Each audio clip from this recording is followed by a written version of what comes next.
What are you frying? Oh Get out! my... Oh, he tried to grab me! Did you see his arms? Jesus Christ! Oh my god! Little rough, don't you think?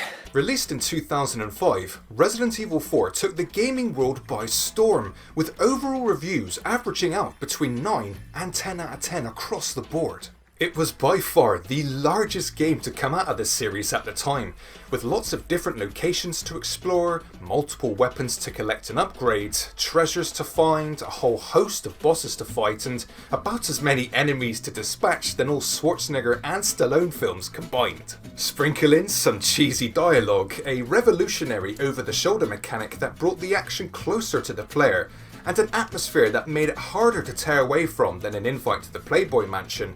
This would ultimately lead the beloved series down the more action-orientated path, rather than the emphasis that it was known for with the puzzle-solving aspects and a drawn-out dread of survival horror. But even after playing what is widely considered to be the best in the series, hell, some even say it's the best video game ever, I still found myself lacking that enthusiasm that many others seem to have, and pretty much everybody, both critics and fans alike, didn't seem to have a real bad word to say about the title. Resident Evil 4 never needed a remake. This is something I've come to hear quite often as of late, both prior and after the remake's release, and while that might be true for a lot of people out there, it got me wondering, maybe it didn't need a remake, but did it deserve one? And one day it hit me. If it weren't for this one singular aspect, this one little problem that was present throughout about 40% of the game or so, I might probably find myself amongst those who say that the original could have been left alone. What is that aspect, I hear you say? That one singular problem? We'll get to that. But now, it's 2023, and whether they wanted one or not, fans now get to try Capcom's 4th Resident Evil remake. And guess what? It's repeating history all over again. And this time, I can safely say, guys, without a shadow of a doubt, that I am now very much in the majority.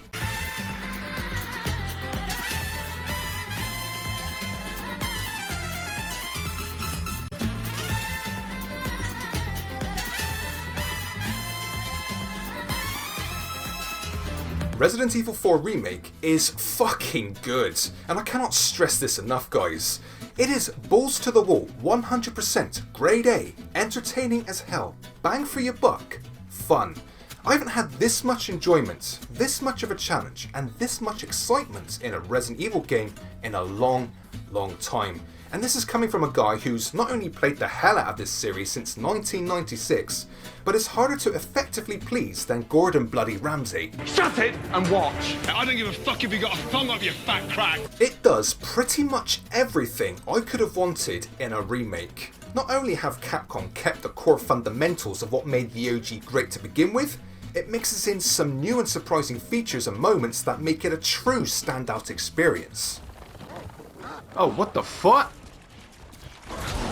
Whoa, there's fucking dogs! The original story remains largely intact here, but there are a whole host of meaningful improvements and additions that elevate it beyond the OG, allowing one to comprehend the narrative even more. I found myself enjoying every single cutscene in the game, and this is due to the fact, I think, that it doesn't really rely solely on a serious approach. Much like the OG, Resident Evil 4 Remake retains some of that old school charm, albeit with a little more grace this time. Talk about sticking the landing. The OG's own director, Shinji Mikami, revealed last year how even he'd like to see the story improved in the remake, adding that he only had about 3 weeks to comprise the original's narrative. Given the game received a shitload of accolades, I'd say he did a pretty good standout job regardless. Leon, our main protagonist, is still working for the United States government and tasked to investigate the disappearance of the president's daughter, Ashley Graham, but we get more exposition and dynamic into the main character and his mindset this time around. Leon's rigorous training with Jack Krauser, the effects of Raccoon City's destruction as a result of the viral outbreak, and how the people he failed to protect still haunt him to this day. This is now a more fully developed protagonist than we ever got in the original, and is probably the most fleshed out and relatable the gaming series has presented him as a result. All leads point to an isolated part of Spain, where it soon becomes clear that even after the destruction of secret and sinister bioweapon producer Umbrella, a new evil has taken its place, and it's up to our protagonist to rescue Ashley from a seemingly batshit and mysterious cult, and return to the States with all limbs intact. And now your flesh and bones, your very thoughts, are already one with us. Bullshit.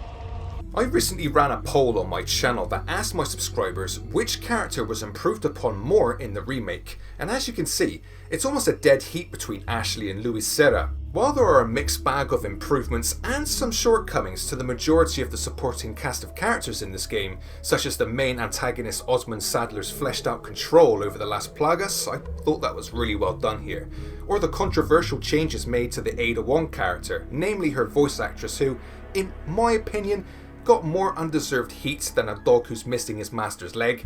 I'd like to focus more attention on Ashley and Luis Serra, as they're the characters you spend the most amount of time with. In the OG, Ashley was about as tolerable as dealing with a toothache and a migraine at the same time, all the while being constantly punched in the face in a classroom filled with screaming children. Where are you going, Leon? Don't just stand there! Help me! Leon! Help!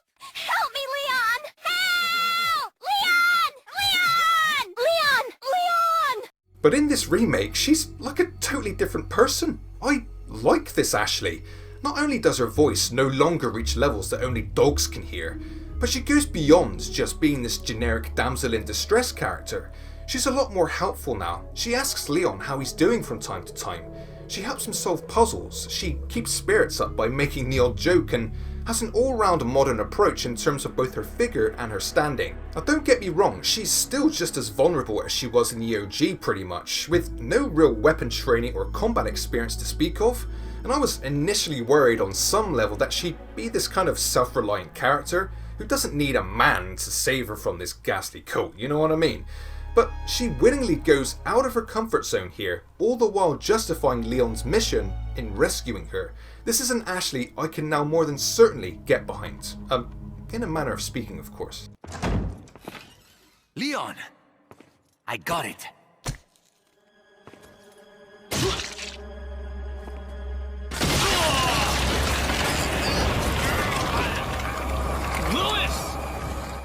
Luis Serra has gone from a criminally minor and short-lived role, which only lasted about a handful of minutes or so in the original, to a more involved and important figure in the 2023 remake. He's still the same cheeky yet charming guy who happens to be quite the ladies' man, so it's great to see that the character hasn't been reduced to anything less in this modern retelling.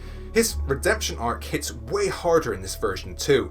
You get a real sense of how much Luis wants to make up for his past transgressions with the Umbrella Corporation, and his eventual demise leaves you feeling far more for this cheeky chappie as a result. And this also stretches to Leon and Ashley, who feel the effects of Luis' absence almost as much as we do.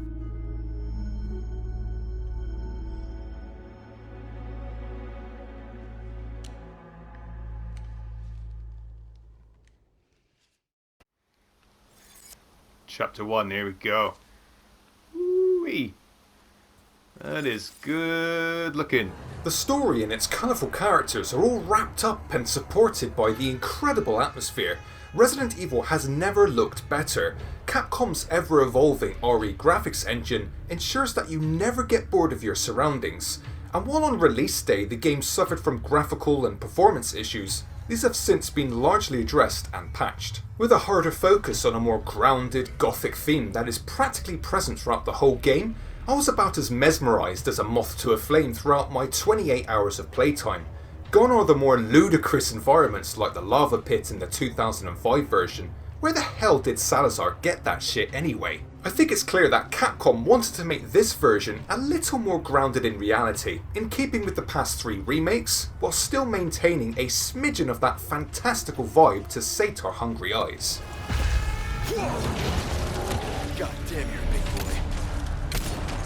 I'm playing the RE4 remake on the PlayStation 5 system via performance mode, and while still a big juicy treat for the eyes from chapters 1 to 16, there are still some frame rate issues which I really hope Capcom patches up completely in due course. Come on, sort it out, guys. The sound design is undoubtedly the best it's ever been too.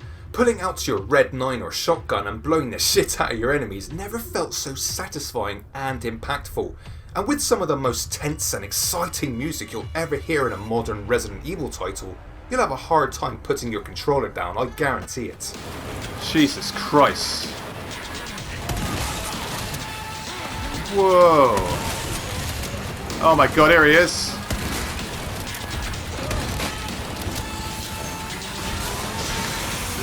Get away from me! Man, he does not fucking care. Oh shit! That is fucking tense, man. And so this leads me to the gameplay, and more especially, back to the question of what exactly the remake does that rectifies what I feel was the OG's biggest problem. And that, ladies and gents, is its tediousness. Ready for the big ride, baby! I asked the community what they thought the Resident Evil 4 remake rectified from the original, and the same comments kept flooding in. This was undoubtedly my biggest gripe in the OG, and something I hardly saw anyone mention whilst reading countless reviews and online conversations over the past 17 years. The castle and island sections were the main culprits of this, dragging more than a back-to-back showing of Tommy Wiseau's The Room, acting on multiple occasions like a run-and-gun shooting gallery of sorts. It felt a lot like I was working in the OG, rather than enjoying what was intended to be a more varied experience. Resident Evil 4 now feels like a more balanced title in the remake, finding that perfect blend of action, horror, suspense and exploration, with new stealth kills and a great knife mechanic that gives you more of a fighting chance against the absolute merciless diverse set of enemies. And what's more, it's even bigger to boot. I couldn't believe just how large in scope this game turned out to be. Believe me when I say that you'll be looking at your map on a frequent basis. With additional side quests to complete, new and exciting areas to explore, and additional bonuses and multipliers when selling your treasures to the merchant, who is still an absolute legend in this game. Oh, there he is. Over here, stranger. Over here. Unfortunately though, just like in Resident Evil 3 Remake and Village, enemies have obvious boundaries in this game, such as your first encounter with the absolutely terrifying regenerators who really aren't that keen on these set of steps. It's the stairs, is it? It's the stairs you don't like? Oh shit me! Fuck me! Steady on, guys! And although the odd cut content has understandably pissed off some of the OG's biggest supporters, I can only testify that for me, these added to the original's tediousness, save for the It boss. That thing was terrifying. But at the same time, it gives one a reason to go back to the 2005 game and experience what many believe to be the high point of the series. The original might not have actually needed a remake for a lot of folks out there, but for me, it did. And given the success of the past few remakes, it certainly deserved one too. This game feels next to flawless, with multiple difficulties, the infamous Mercenaries mode, encouraging speedrunning tools, collectible bonus weapons, items and art, and hardly a dull or annoying moment in the entire game. Resident Evil 4 Remake does the absolute best it could possibly do, and joins the ranks of Resident Evil 1 Remake and the OG Resident Evil 2 and Code Veronica as my all-time absolute favourite Resident Evil games of all time. Yeah, I fucking said that. Comment down below and tell us your thoughts on the Resident Evil 4 remake, and please like this video as it really does help the channel out. I'm off to Greece now for a well-deserved break, and I'll be back making more videos once I catch my breath. It's been a busy year and a half, I can tell you that, and I need to shut my brain off in another country to get some of my sanity back, if I'm being completely honest. But I'm sure you lovely supporters of mine will understand. Thank you as always for watching, especially if you've made it this far into the video, and I will see you all sometime soon.